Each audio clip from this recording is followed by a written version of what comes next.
Senin Debua kelas A semester 3. Nah, di sini saya dari kelompok 5 pada mata kuliah belajar dan pembelajaran. Nah, di sini kami akan memaparkan materi tentang pendekatan, strategi, model, metode, dan teknik dalam pembelajaran. Nah, saya sebagai penyaji pertama yang akan memaparkan materi tentang pendekatan pembelajaran. Nah, pada materi tentang pendekatan pembelajaran ini, kita akan membahas tentang 3 poin penting. Yang pertama yaitu tentang pengertian dari pendekatan pembelajaran. Kemudian yang kedua yaitu tentang jenis-jenis pendekatan pembelajaran. Dan yang ketiga yaitu tipe-tipe pendekatan pembelajaran. Nah, langsung saja pada bagian A tentang pendekatan pembelajaran. Nah, yang pertama yaitu tentang pengertian pendekatan pembelajaran. Nah, pendekatan merupakan titik tolak atau sudut pandang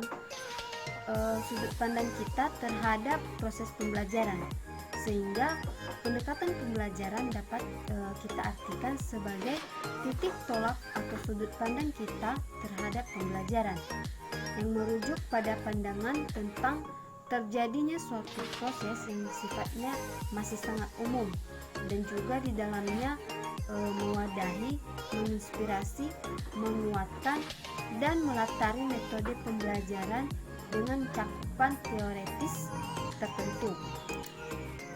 Nah, itu untuk pengertian pendekatan pembelajaran. Sekarang kita lanjut pada poin yang kedua, yaitu jenis-jenis pendekatan pembelajaran. Nah, di sini jenis-jenis pendekatan pembelajaran ada 6 poin.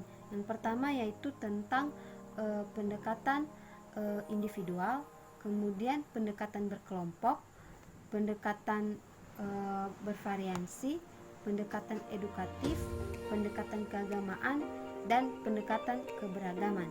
Nah, kita akan membahas setiap poin-poin dari jenis-jenis pendekatan ini. Nah, yang pertama yaitu pendekatan individual. Nah, pendekatan individual merupakan pendekatan yang dilakukan secara langsung. Pendekatan langsung yang dilakukan guru terhadap anak didiknya untuk memecahkan kasus anak didik tersebut. Nah, pembelajaran individual ini merupakan salah satu cara guru untuk membantu siswa, membelajarkan siswa, membantu merencanakan kegiatan belajar siswa sesuai dengan kemampuan dan daya dukung yang dimiliki siswa tersebut. Nah, kemudian pada poin yang kedua yaitu pendekatan berkelompok. Nah, tentunya seorang guru dalam mengajar itu tidak hanya menggunakan satu pendekatan, baik itu pendekatan individual, tetapi juga menggunakan pendekatan berkelompok. Nah, maksud dari pendekatan berkelompok ini yaitu untuk menumbuh kembangkan rasa sosial yang tinggi pada diri setiap anak didik. Nah, pada poin yang ketiga yaitu pendekatan bervariasi. Ketika guru dihadapkan kepada permasalahan anak didik yang bermasalah, maka guru akan berhadapan dengan permasalahan yang bervariasi. Karena setiap anak tentunya akan menghadapi masalah-masalah yang berbeda. Misalnya dalam belajar ada anak didik yang mempunyai motivasi yang berbeda. Misalnya satu sisi anak didik mempunyai motivasi yang rendah, sementara anak didik yang lain mempunyai motivasi yang tinggi. Jadi ini juga merupakan pendekatan bervariasi. Seperti yang saya katakan tadi bahwa permasalahan seorang peserta didik itu berbeda-beda. Kemudian bagian D yaitu pendekatan edukatif. Nah, apapun yang guru lakukan dalam pendidikan dan mengajar dengan tujuan untuk mendidik bukan karena motif-motif lain, misalnya karena dendam, karena gengsi, ataupun karena ditakuti. Tetapi guru melakukan pengajaran karena guru memang ingin mengajarkan siswa tersebut dengan cara pendekatan edukatif.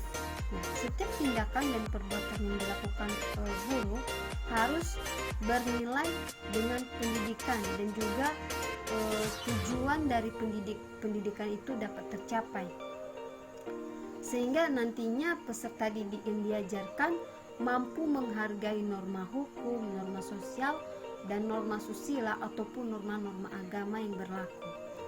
Kemudian bagian E yaitu pendekatan keagamaan. Nah, dengan penerapan prinsip-prinsip mengajar seperti prinsip korelasi dan sosialisasi, guru dapat menyisipkan pesan-pesan keagamaan untuk semua mata pelajaran pendekatan agama, sehingga dapat membantu guru memperkecil kerdilnya jiwa agama di dalam diri siswa, agar nilai agamanya tidak dicemoohkan dan tidak dilecehkan, tetapi diyakini, dipahami, dihayati, dan diamalkan secara hayat. Siswa diamalkan secara hayat. Kemudian yang keenam yaitu pendekatan bermaknaan. Nah, tentunya kita tahu bahwa bahasa merupakan alat untuk mengungkapkan makna yang diwujudkan melalui struktur atau tata bahasa dan kosakata. Nah, dengan demikian bahasa berperan sebagai alat pengungkap makna. Jadi dapat kita simpulkan bahwa pendekatan bermaknaan adalah pendekatan yang memasukkan unsur-unsur terpenting yaitu pada bahasa dan makna. Nah, misalnya pendekatan dalam rangka penguasaan bahasa Inggris. Nah, penguasaan bahasa Inggris ini merupakan pendekatan bermaknaan. Jadi dengan seorang siswa mempelajari bahasa Inggris, maka itu merupakan pendekatan bermaknaan. Kemudian kita lanjut pada poin yang ketiga, yaitu tipe-tipe pendekatan. Nah, tipe-tipe pendekatan ini ada 7, yaitu pendekatan kontekstual, pendekatan konstruktivisme, pendekatan deduktif, pendekatan induktif, pendekatan konsep, pendekatan proses, dan pendekatan sains, teknologi, dan masyarakat. Nah, kita akan membahas satu persatu dari setiap tipe-tipe pendekatan ini. Yang pertama yaitu pendekatan konseptual. Nah, pendekatan ini merupakan konsep belajar yang membantu guru mengaitkan antara materi yang diajarkan dengan situasi dunia nyata siswa, sehingga mampu mendorong siswa membuat hubungan antara pengetahuan yang dimilikinya dengan penerapan dalam kehidupan. Nah, kemudian pendekatan konstruktivisme. Nah, pendekatan ini merupakan pendekatan dalam pembelajaran yang lebih menekankan pada tingkat kreativitas siswa, sehingga mampu menyalurkan ide-ide baru yang dapat diperlukan bagi pengembangan diri siswa. Kemudian yang ketiga, pendekatan deduktif. Nah, pendekatan deduktif merupakan proses penalaran yang bermula dari keadaan umum ke keadaan khusus. Nah, sebagai pendekatan pengajaran yang bermula, maka dapat disajikan aturan, prinsip umum, dan diikuti dengan contoh-contoh khusus ataupun penerapan aturan, misalnya prinsip umum ke dalam keadaan khusus. Kemudian bagian D ataupun poin keempat yaitu pendekatan induktif. Nah, pendekatan induktif ini merupakan pendekatan yang melakukan penekanan pada pengamatan dahulu, lalu menarik kesimpulan berdasarkan pengamatan tersebut, sehingga metode ini juga sering disebut sebagai pendekatan pengambilan kesimpulan.